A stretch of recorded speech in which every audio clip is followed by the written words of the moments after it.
Hi, I'm Max Caulfield, and this is the Codec. What is up, ladies and gentlemen? Welcome back to the Codec. We are back on our first interview after our trip to Japan, and to welcome everybody back, we have Hannah Telle. Is it Telle? It's Tell, like, tell me a story. Telle. Okay, Hannah Telle from Life is Strange, Murdered Soul Suspect, and just a numerous amount of little cool indie shorts and stuff like that. She's got a lot of great content out there. We're going to talk about that in just a minute. But for those of you who might not know Hannah, tell us a little bit about yourself and how you kind of got into the industry. Hey, I'm Hannah. I'm from North Carolina, and I moved to LA for acting about 10 years ago. And I was, doing a lot of indie features and shorts that would run the festival circuit. And then I just kind of fell into voiceover. I got an audition for Murdered Soul Suspect to do full performance capture. And so I had a little bit of a taste of voiceover from that. And the company that hired me for that game brought me back to audition for Life is Strange. And that was my first full voiceover job. And I loved it. It was an amazing experience. Awesome. Now, when you first got into this this voice acting and performance capture, which is kind of new to the industry, was it a unique experience for you, having already played in some live action type of things like that, to then go into voice acting, but also getting to do the performance capture for Murdered Soul Suspect? It was unbelievable. I had no idea what I was getting myself into. I didn't even know what motion capture was. And so I showed up, and we filmed it in this warehouse space with this bizarre floor that was all squared off. And I know I'm not the most tech savvy person, so it blew my mind that what I was doing was being rendered into a game character. But yeah, the suit is so tight, and it's really an intense experience. The helmet is very heavy. It's a lot of physical, very, very tolling. You're exhausted, sweaty by the end of the day. And it was just an amazing experience to get to do something so full on that required your entire body and your mind and your voice. Everything was being used. And so that all-encompassing experience was really crazy amazing for me.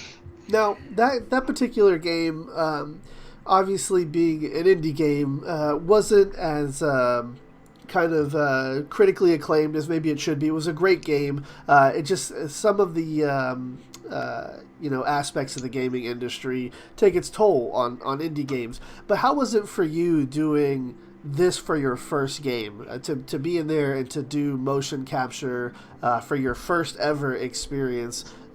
Did that make you want to do more? Is that kind of what brought you back into the voice acting, motion capture area? Well, to be honest, as an actress, you kind of take whatever you can get. I mean, you're hungry for anything, but getting to work on something like that actually required me to act and not just stand there and say lines without moving my face too much and to be pretty enough. This was a dream come true. It was the closest thing to live theater that I've ever gotten to do, and that I think is, for an actor, that's what makes you feel like you're doing what you love. And so this game, the characters that I played were these two mentally unstable twin girls, and it was just so extreme. And one is, well, I don't want to give it away, but they both meet terrible ends, and so it was extremely dramatic and just totally took everything out of me. So I loved it, and after that, that's all I wanted to do was more motion capture. I haven't gotten to do any more motion capture yet, but I wish I could. I'm hoping that happens soon. Awesome. Well, you actually kind of touched on our next question, and that is, you play two different characters in this game. How was that, as opposed to maybe doing something on screen where you're actually having to be two different characters, separated enough to be different but twins at the same time? Was that ever complicated or weird feeling when you're out there performing? Well, for me, I felt like the two like the base personalities of each girl were very real to me. And this one is very shy and introverted, Right. and then the other is extremely extroverted and kind of bosses the other around. They're sort of Yeah. like intertwined, and so I feel like both of those opposing personalities definitely are already within me as my own person. So it was really interesting and insightful for me to get to pull out both of those different sides of myself. Okay. But in terms of doing that, there's definitely a toll that it takes on you mentally, and Right. you feel insane. At the end of the day, you're like, oh my god, who am I? Like, oh, it definitely is hard on you in a very bizarre way. You're exhausted, and you're not sure like what's going on in your brain. Very But I cool. I like that feeling. Right, definitely. Well, after that game, you played a role in an indie hit. Did you? Let's talk a little bit about Life is Strange. How did you come? How did you come to land that role? Obviously, you said the studio brought you back, but kind of tell us a little bit about how that process went. Did they tell you about the project? Did they just say they had a character in mind for you? How was it going into playing Max? Well, they had brought me in to audition for a couple things, and didn't never get any of them. And so when I got the call to come in to read for this, I was like, okay, well, So I go in, and it was so strange because normally when you're about to get something that's big, you Right. imagine that it would be so many hoops you'd have to jump through. You have to Right. do this and this audition, this callback, but it wasn't like that at all. I went in and 15 minutes, just went into the booth at the Blind Light production office and read for Max.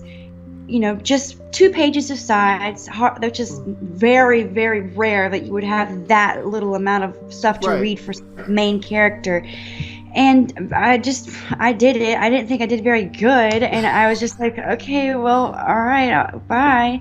And then a week later, I get an email that, oh, we're sending you an offer for the role. And I was blown away. I'm still blown away thinking about how Right. weird it was. I was like, are you sure? Like, okay, I'm the lead in this game. Okay. I've never done voiceover before, by the way. Like, oh, that's cool. And I definitely had no idea what it was going to be. Like, when we first started recording, I was under the impression that we were just doing a trailer, like it was just a proof for the game. And then I didn't know if it would actually go anywhere, because we recorded for a week, and then a month went by, I didn't hear anything, and they said, okay, we're bringing you back for the first episode. And so I was like, oh, okay, so there's one episode. Right. So it's just a short little job. Okay. And then I was scared that I was gonna get replaced because that happens. And and so I had heard like horror stories, and I didn't hear anything back after that. I thought, oh, well, maybe the game didn't get picked up. I mean, I don't know how it works. But then, okay, well, come back. We're doing 5 total episodes, and you're not gonna get replaced. So, it was incredible. It's the weirdest and most like fortunate thing that's ever happened. It's happened to me. Okay. Well, tell me about the process. So you go in and you do, let's say you've already done episode 1. At what point did it kind of dawn on you that this game was going to be something more than maybe Murdered Soul Suspects, or maybe a short that you've done in the past where obviously, you enjoy doing it, but this is really grabbing people? At what point did you kind of notice that people are gravitating toward this game and to you as the character? I'd say it was probably in like September of 2014. We had just finished doing all of the stuff for the promo for it. Right. And I was like, I didn't know what the name of the project was. Like, I was told in September, you still didn't know? No, I was told it was called Canadian. That's like the code name for it. The code name for it was Canadian. And, I was used to that because Murdered Soul Suspect had a code name, which was Fate. But somehow, like, Michelle, I had seen an email chain from him to my point of contact at Blind Light that said, mentioned the words "Life is Strange," and I don't even think that I was supposed to know what the name of it was. Okay. So I was like, "Oh, this is the name of the game," and so I searched for it on Google, and I see that they had, like, released the trailer or something somewhere, and I started seeing all these comments, and I was like, oh my gosh, like, why are people know about this game, and it's not even, I don't even know about this game, but other people know about this game. And people were, like, saying some negative things about my performance, and I was like, oh no, the first time I do something that people are actually going to see and they don't like it. And I was really terrified, and so I kind of, like, I went down a dark spiral. But then I was like, okay, well, maybe it won't be that big, because a lot of people were saying, this game looks boring. It's so slow paced, what the heck? And I was like, oh gosh, help me. Little did they know. Little did they know. But I guess when the first episode came out in January of 2015, and everything changed, I was like, wow, this is kind of a big thing. And Right. I just remember feeling like just total shock, and also, like, fear, but also happiness. Right. And I don't know, it was just a lot of weight of, like, responsibility, like, oh my gosh, I have to do a really good job. Not that I wasn't going to do one to begin with, but there's like, more pressure because now you've got fans, you've got people that are expecting this from Max. You have to be this character now, so I've got to assume that that's a weighty feeling when you go into the booth each time. So you do Life is Strange, and it progresses from chapter to chapter. What for you was kind of the hardest part about being Max? Was it, like, the setting or the story, or being a teenage girl again? Like, what was the toughest part about bringing Max to life? Well, there are a lot of tough things about it. I mean, just like the general learning curve of being a voiceover actor, because I really didn't know what I was doing, and they kind of had to, like, shape me and mold me on the job in terms of learning, like, just where to stand in relationship to the mic. I was at that point in my life, I was extremely soft-spoken and, like, very, very, very, very, very shy, and it was hard for me to project, and it was extremely difficult for me to do the thousands of inner monologue lines that she had, because you had to figure out a way to make them interesting and but also natural and grounded and believable. Right. And so that was definitely really hard. And then also, like, Max's character arc, she becomes, like, she becomes a superhero, essentially. So I had to change my personality, and everything, even including my posture, had to change in order to be able to get that growth to come out just through my voice. So that was definitely a big challenge. The whole thing was really, really challenging. But the idea of being a teenage girl was easy for me. I still feel like a teenager, and, like, I really related to everything that Max felt in terms of, like, her social standing at school, and I feel very close to Max as a person. Oh, very cool. Well, I think that also plays a big part in, the growth of this character. If you can understand how a character in a game feels, it might help you, as you're voicing them through those changes that you just mentioned. I guess it should help, with those changes. Very cool.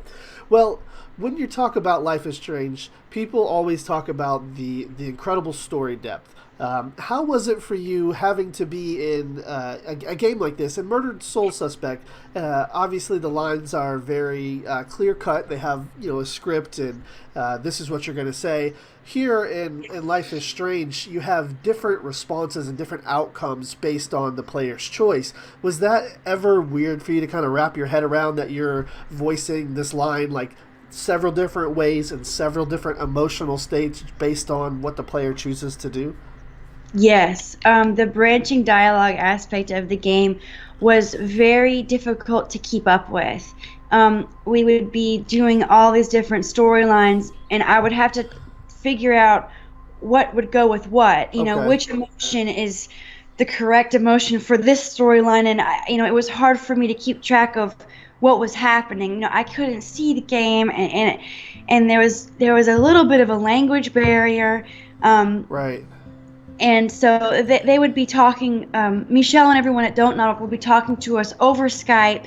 And so the director, the VO director, who was amazing, Philip Bach was his name, he would have to kind of like translate what they were saying into something that I would understand.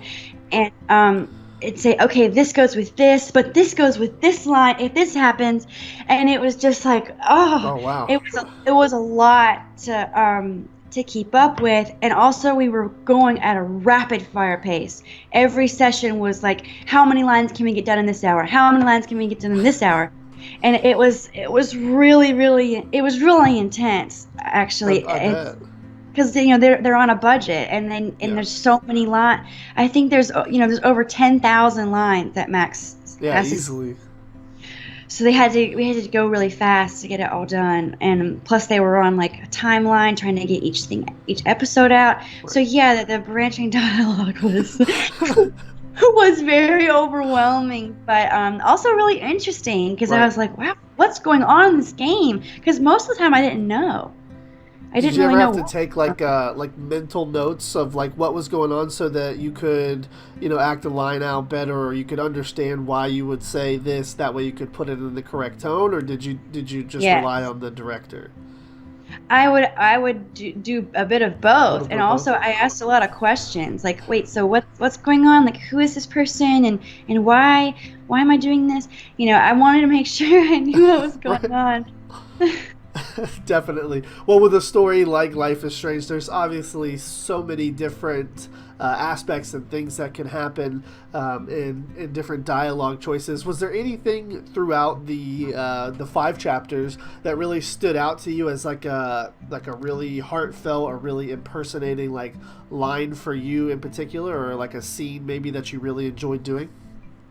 Yeah, it kind of changes for me every time, but of course, of course, every time I get asked this question, it changes. So I mean, definitely everything with Chloe was like really intense, right, and really personal for me. I don't know, like the idea. Max wants to be a good friend so bad. Like, she really means a lot to her to be good to people, and that's something that I definitely relate to a lot myself. Like, just striving to, I want people to like me. I we'll do anything. Always like, what can I do to be your best friend?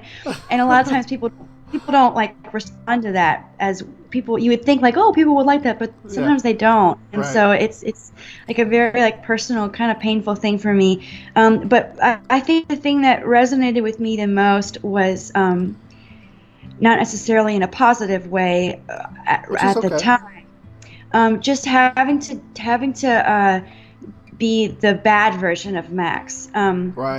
Where she's attacking. Like, she's the negative side of her is attacking the positive side of her, and like pointing out all of her flaws, and like showing that all of her attempts to be a do-gooder are actually like coming from a self-serving place, and that just really hit home for me in like a disturbing way, kind of, and it was really hard for me to like vocalize that, and it's something that kind of stuck with me. I really struggled with that. I was like getting super emotional. I don't know, I get kind of emotional thinking about it, but yeah, that was very weird. I guess I felt like I still feel like I am her. Like, I really relate to her so much that having to do that was like me doing that to myself, but letting everybody else in the world see. Okay. So it's really, really strange. Well, I think that's great. It tells a lot about how serious you kind of take the role, which is not always the case. I don't know if we mentioned it, but our show, we interview a voice actor every single week, and this is our second year. So we've interviewed a ton of voice actors, and we have a lot that like their jobs and are really into their roles and things. But you also have some who treat it as just a day job, and once they're done with a role, they're just on to the next one. And it's nice and refreshing to because the gamers out here, the people that lives you change with these stories by bringing these characters to life, and the developers by making this game, they like to see the people that care about it, and I think that shows that you care a lot about what you do, which is great. Thank you. You're welcome. So let's talk about the way Life is Strange was released. It was released in several different episodes.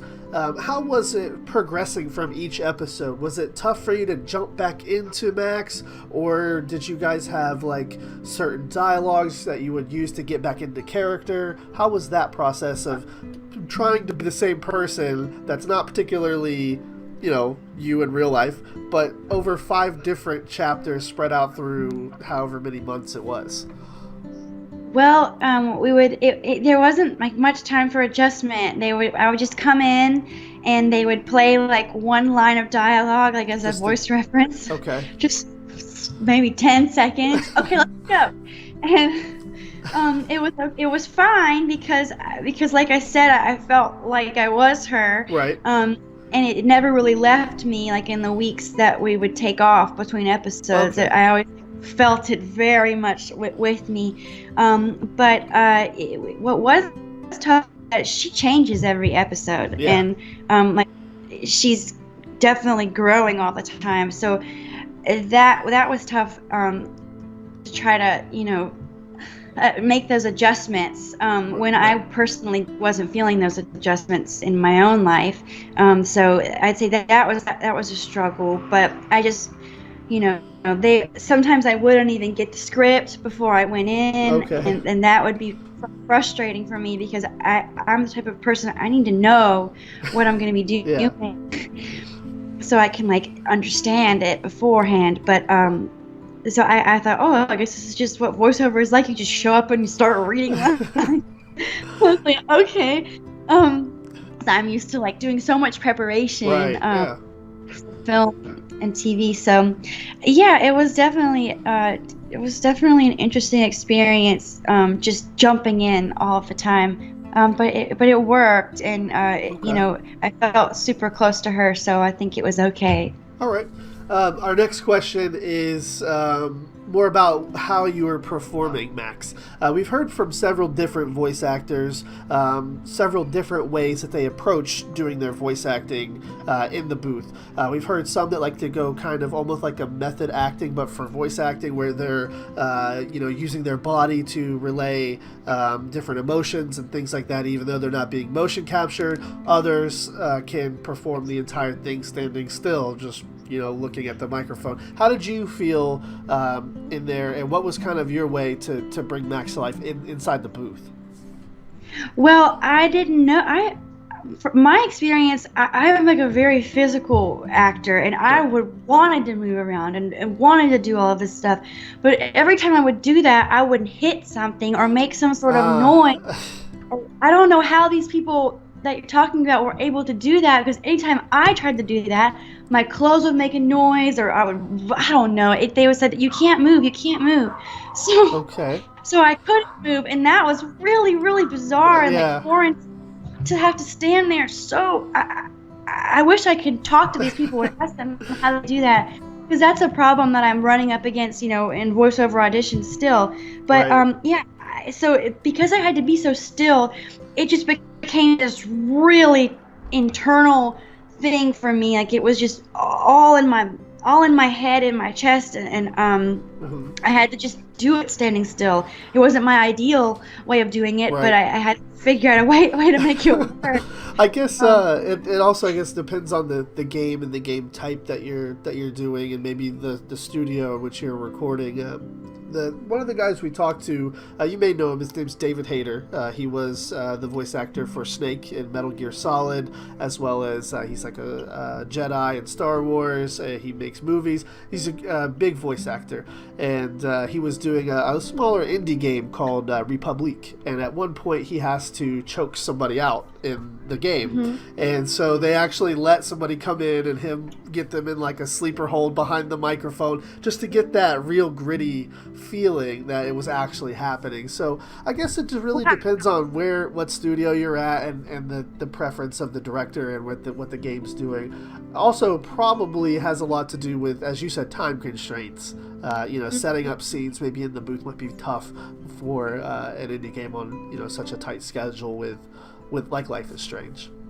Yeah, I will say that we did for the scenes where Max has to be like particularly superhero-esque. Okay. The director was like, he gave me a Nerf gun to hold.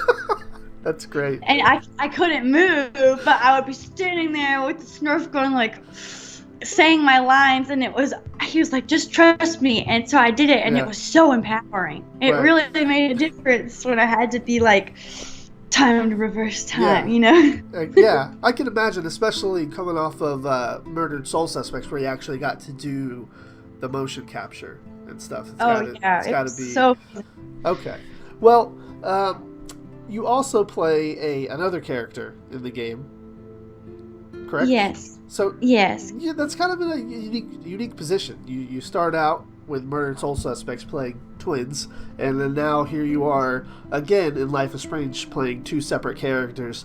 How was it trying to come up with a voice that is for Max and a voice that is for it's Chloe, correct? Or Chloe? Courtney. Okay.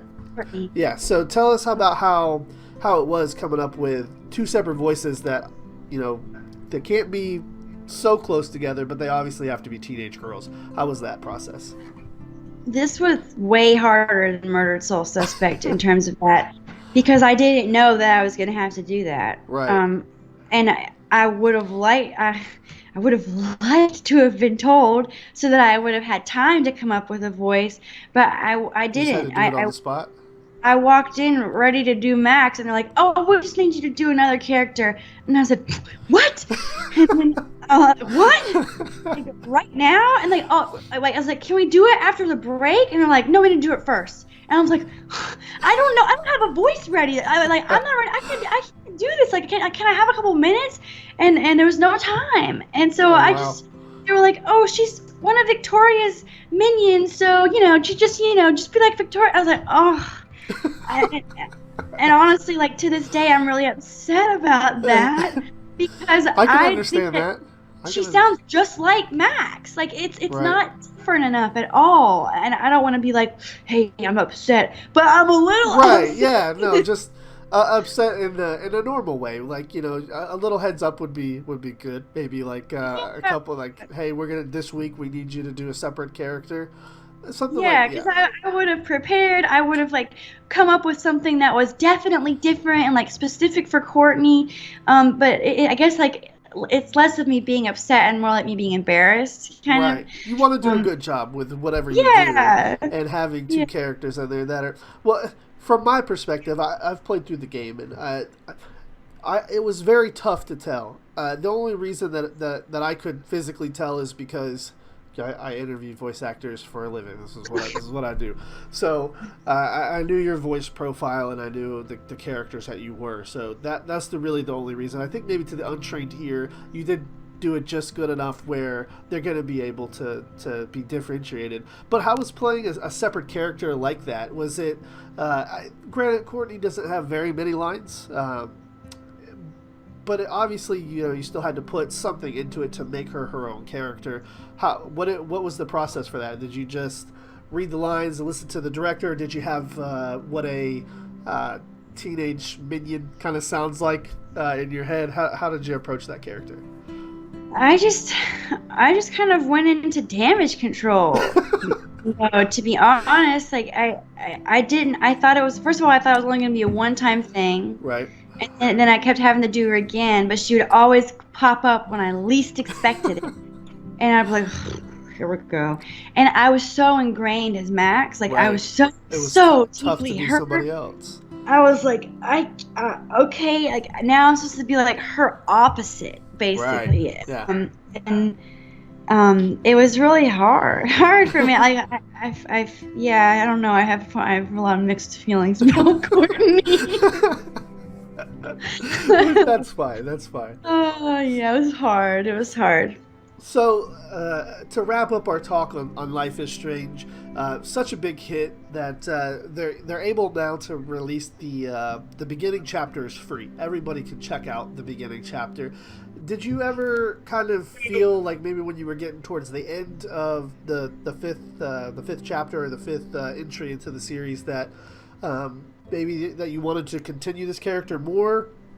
Maybe you wanted like a sequel. How like into being Max and the Life is Strange are you right now? Do you want to maybe reprise your role in a sequel where maybe Max is, I don't know, maybe it's a prequel? I don't know. What do you think?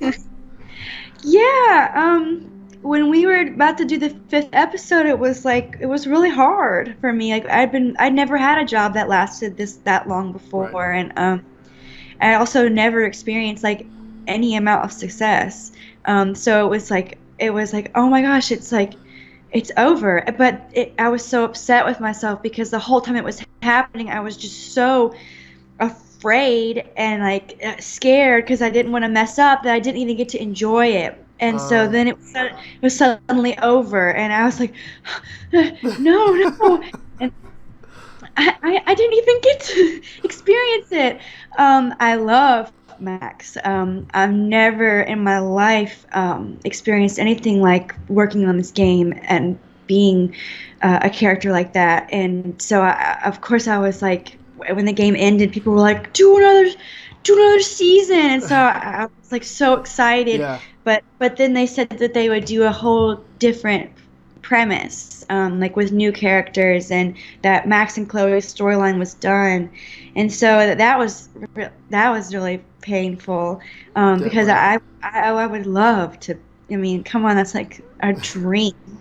But I kind of like have given up on it. I don't think it's gonna happen, but if it did, You I never mean know. that. You've got some fans out there, and they're very, very vocal about Life is Strange. There's some die-hard Life is Strange fans who I've even seen when I was prepping for this interview. I played a little bit of Life is Strange, and I was talking to some of my audience about the choices I was making, and they were getting upset that I was like, I didn't do this one this way or this choice that way. So there's some people out there that really, really love the game, and obviously would love to see Max back or just some more into into the story, maybe the stuff they didn't get to see. So you never know. It's definitely possible. And since you feel so closely to Max, I feel like maybe the fans can kind of talk to you directly if maybe they have questions that Yeah. maybe not be canon to the story, but if anybody knows how Max would react or Max would say something in a situation, it's got to be you. So Yeah. I definitely loved the performance there. So Thank you. we're getting towards the end of the interview. We're going to go ahead and take a couple of fan questions. I know there was a person earlier who had asked a question, and I just want to get it out there that Chaos Theory, I believe your name is, your question disappeared. I had to reload the chat page, so if you want to resubmit that question, we'll definitely get that one in there. But our first question comes from The Fear, and he wants to know: is there any info on Life is Strange Episode 3 stream? I guess are you playing the game? Yes, I'm playing the game. I've never played the game before. Okay. So we're doing it like as a live stream on Twitch Oh, at very Square cool. Enix. It's usually me and Nick Schreiner who plays Nathan Prescott. Right. And for episode 2 we had Dan Hutton, and it is coming.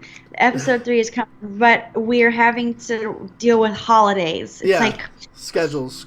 I'm getting ready to leave, and then we've been trying to get Ashley Birch to come on and play Yeah. episode 3 with us, but she's so busy. It's like Yeah. hard to schedule that. So I would say like probably early January that we're going to be able to do episode 3. We're hoping to play through. I'm pretty sure we're going to play through all of the episodes. Okay. Very cool. Well, that one was the fear or hope that answers your question there, buddy. Our next question is if you could play any character from your childhood, be it a comic book or a video game or a movie, in a game, well, who would you choose to be?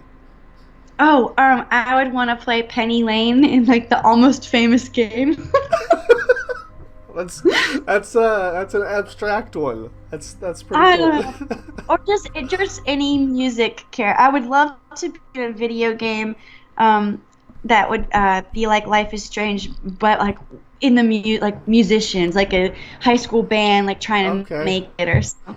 All That would right, be because we're so going to talk cool. about that in just a minute when we're done with the fan questions. But you're also a musician, and you have quite a few songs out there. So we're definitely going to talk about that as soon as we wrap up here with the fan questions. Next one comes from. Let's see where to go. Um, there's a lot of fan love for here. I'm having to sift through. Well, thanks for telling me. You're welcome. Where did this question go? Okay, here it is. Well, I guess we kind of already answered this one. Somebody from our chat wants to know what the most difficult part about playing Max was. And I guess you kind of already answered it, but maybe he missed it. Just give us the short version of what your biggest struggle with playing Max was. Definitely, all of the aspects of learning how to do voiceover. I think the biggest challenge was the pressure I felt on me to do a good enough job so that people would be happy with the game. She's the main character. There's so many lines that she has to say, so I felt so much weight to make it good, and I Yeah. felt like the success of the game was like falling on me in order to not make it boring and to Mm-hmm. make it fun and for people to be engaged. It was a really big pressure, especially since I had never like done anything like this before. I was like, oh my gosh, how am I gonna do this? I prayed a lot, like nonstop to get through it Yeah. for sure. Definitely. This one comes from Igel RM. He says maybe we will see Max in the TV series again. That would be awesome. Maybe Hannah could play an older Max. Would you be interested in doing like a live action Life is being in Yeah. the yeah? Yeah, I heard that they're like developing the series Mm-hmm. for live action. I was like, oh, oh my gosh. I wish I were young again. Why is this only happen? Why is this happening when I just turned 29? Why? Because that's like super hard for me to imagine that somebody else Yeah. is gonna play Max. I'm like, whoa. Right? If I'm being honest, that like makes me want to die.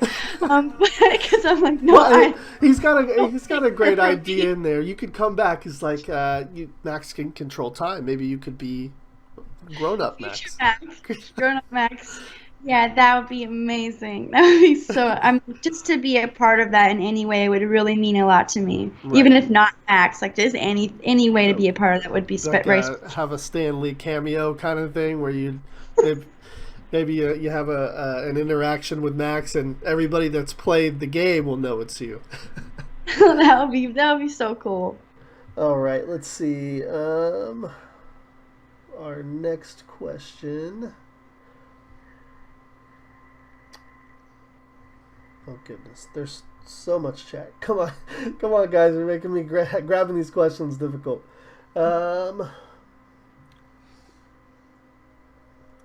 All right, we'll take one from Twitter so that this can clear up.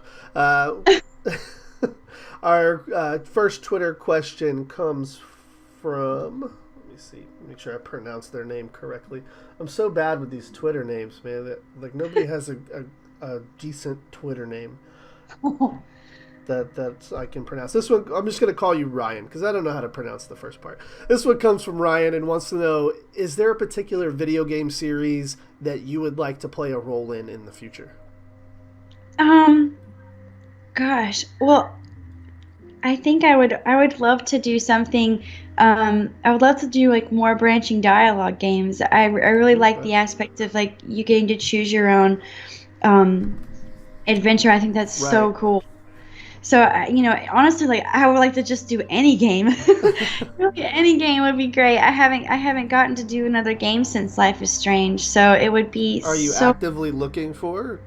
So, Yeah, I've been auditioning for a lot of I got an agent through this right. game, which is amazing, a voiceover agent. Right. Um, but I haven't gotten I got like a McDonald's radio spot, but no games. And Okay. so I would love to just to get to do any game or like an animated anything Right. really. Well, maybe we can help with that. Our show has actually landed quite a few indie roles for some of our voice actors that come on here. We had we've got a ton because we have another show that's very similar to the Codec, where instead of interviewing voice actors, we interview game developers. We, try and take care of the little guys in the overall game space, the people that don't get enough credit, voice actors and game developers. So we have developers on here all of the time, and one of them actually was watching when we interviewed Doug Cockle, which I'm not sure if you know, but he is the voice of Geralt in The Witcher 3, which is a huge game. And we actually landed him a role in one of their indie upcoming games. So we'll put the word out there that Max wants to be in more games. I think that's a big problem right now. Is there's tons of video game developers out there that are looking for people like yourself and Doug, who maybe they're just scared to approach or they don't know how. So we love to make that connection. Oh my gosh! Anyone who's looking for someone to do any job, please approach me. Please approach me. I need a job so bad. Well, that's great. We're glad you're looking. I think a lot of people enjoyed you in the game Life is Strange and Murdered Soul Suspect. Our last fan question comes from Chaos Theory, and his question was, how does it feel to you when people come up or when maybe fans tell you that your role in Life is Strange has like changed or affected their life, or you've changed their outlook just based on your voice performance as Max? That's like Do you get that um often? yeah, I do, and it's like every time it happens, it's like the biggest blessing. I don't know. I don't. As an actress, it's so hard. Like it's just rejection after rejection after rejection. So to have somebody like pop up in my day, like on Instagram or on Facebook or on Twitter, like saying something complimentary, saying that what I did like made a difference in their life, it makes me feel like I'm not a loser. Like if I'm being honest, like Right. it's kind of really changed my life. It's the reason why I'm even still acting because I'd grown really weary and I Mm-hmm. hated acting before I did this game. Oh wow. I was very very ready to quit. And so but it was like I didn't want to quit because I was like I spent my whole life doing this. I left home at 16, like missed out on my brother growing up to do this. So Right. Yep. it makes me feel like it wasn't all in vain. It makes me feel like there's like hope for me to get another job. It makes me feel like acting makes a difference because there's so much of acting that's just completely superficial nonsense, Yeah. especially in like on camera work. So yeah, it has totally changed my life, and every time it happens, I feel like someone's like injecting me with like hope, and it really really means the That's world great. to me. That's great to hear. I really can appreciate that, and I know the fans definitely do because you see so many times, as you said, there's a lot of superficial stuff, not just in regular acting, but in voice acting as well with some of the bigger names where a lot of people just don't appreciate what they are doing for the fans by bringing these characters to life. And it's always good to have somebody on the show who understands, for a lot of people, these games are an escape from their everyday life. They're an escape from what's going on within, their personal issues and things like that. And time and time again, we have great voice actors on here, and I don't want to put anybody down, but time and again, we see a lot of people who, to them, it's just another job, and, they don't have any kind of staying power for their game. And it's good to see, when we get a voice actor on here that really appreciates what they're doing for other people as well. Not just a job, but to encourage and inspire other people to do things. That's really great. So thank you definitely for that answer. The feeling's definitely mutual. Like, I'm definitely benefiting so much. So, like, it's I totally understand, like, the feeling of needing to escape, and like I hope that they know that what they do for me is like, right. Yeah. Okay, well, that wraps up our fan questions. Guys, thank you so much for submitting those. We definitely appreciate that. It's time to do a little bit of plugging before we let you go. So as I said, you also create music. So can you tell us a little bit about, is it an album or is it a single? Yeah. What do you have out right now? Let's talk about that. I released my first album. It's called Hollow Glow, 13 songs. It came out I released it on Max's birthday, September 21st. Did you plan that, or did that just kind of happen? Oh, I planned that. That's great. Her birthday is just a couple days after my birthday, so okay. I wanted, and plus I thought, like, the style of my music is kind of similar to some of the music on the soundtrack, so right. I don't know. So yeah, that was an amazing experience. And now I'm starting on the second album, and I just released the first single from the second album, and I'm about to do a music video trilogy kind of a thing. So I'm gonna do 3 music videos for the first album. Very cool. Well, can you tell us a little bit about what you do? Are you in the album? Are you singing? Are you producing everything? What's your role there? I write the songs, and I sing and play guitar. I have a producer that works with me. It's like kind of 1960s dreamy folk pop rock kind of a sound. Okay. So if that makes any sense. It's kind of, a lot of the songs are sad, but I don't know. I love sad music, so. Right. It's like very personal. I recorded it while we were doing Life is Strange, so it's like very intertwined with my experience on the game, and what I was going through at that time while I was playing Max, and so it's like a very, very, very intimate and like personal and kind of embarrassing. It was really hard for me to release it because the lyrics are really dramatic.